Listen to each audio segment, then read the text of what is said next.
The city of Philadelphia is on pace to see the most homicides ever in 1 year, mainly due to gun violence.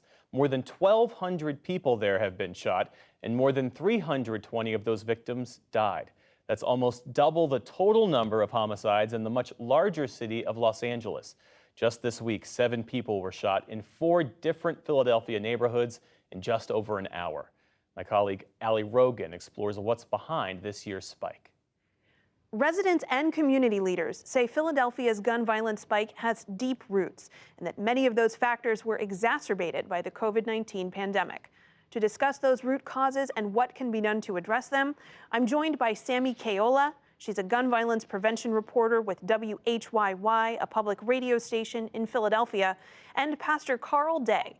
He's the founder of Culture Changing Christians Worship Center and a leader in the Philadelphia faith community's violence prevention efforts. Thank you so much for both of you for joining us. Sammy, you recently concluded a 2-month listening tour in which you spoke to different stakeholders all throughout Philadelphia about these problems. What did people tell you? People told me that they do not feel safe in their own neighborhoods. They are afraid to sit on their porches, to walk down the street and go to the store.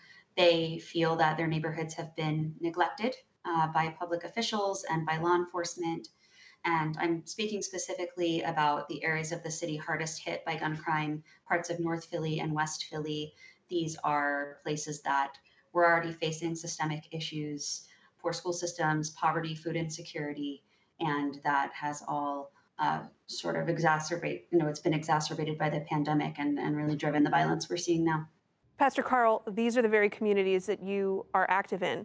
What are you hearing from your congregation and from the other individuals that you serve in these communities? I'm seeing and hearing a lot of sentiments of hopelessness. People are very tired. People are really feeling like, they're running out of options or answers per se. And a lot of young people as well are sick and tired of the violence. Last year, 75% of gun violence victims were Black men. And among those, a quarter were between 18 and 24 years old. Pastor Carl, why is this demographic so vulnerable, and what can be done to address those issues? Well, honestly speaking, right now, there's a problem culturally, there's a problem with influence. And I often say that today's world and society, in our neighborhoods, killing is the currency of the culture. Young people lack conflict resolution skills. Oftentimes, that demographic in which I'm working with have been failed, throughout their households, been failed throughout public school education, been failed even via social media and whatnot. Some of the things that we're doing is really trying to provide paid opportunities to help restore and rehabilitate the mindsets of these young men, because they really carry out the most influence, especially when it comes to that younger generation from 12 to 17. So that's a lot of what we've been doing. And it's about really grabbing those young men that we know who are potentially perpetrators or victims of the violence.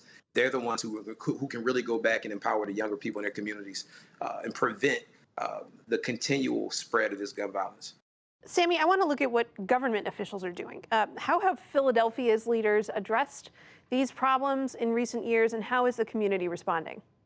So the city is trying a lot of different things at once. One strategy is giving funding to nonprofits so that they can execute prevention in their own neighborhoods, but there has been some difficulty with distributing that money. Nonprofits see a lot of red tape, and they don't necessarily get as direct a funding as they might like to see.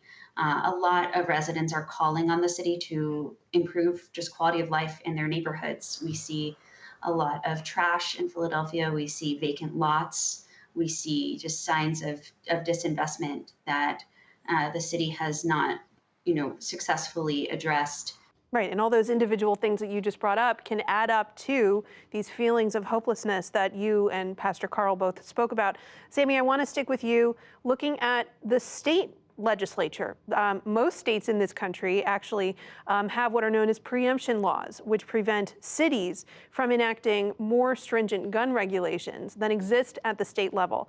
In Pennsylvania's case, how has that affected the interplay between the laws on the books in Pennsylvania and what Philadelphia might want to do, which they cannot?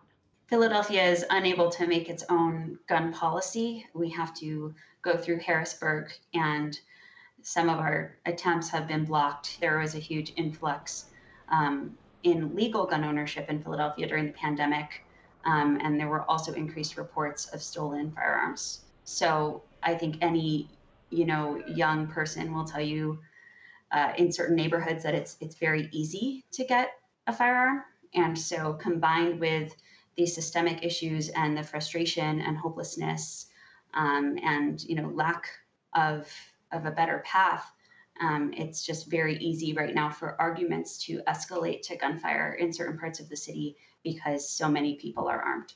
Pastor Carl, it seems to often fall to organizations like yours to pick up the slack. Do you feel like grassroots organizations and individuals like yourself have enough support to get the job done? It's a great question. I would say no. I believe that government is allotting money out there to organizations and trying to provide on a financial level. But I do believe at the same time there's a failure as a collective from the community.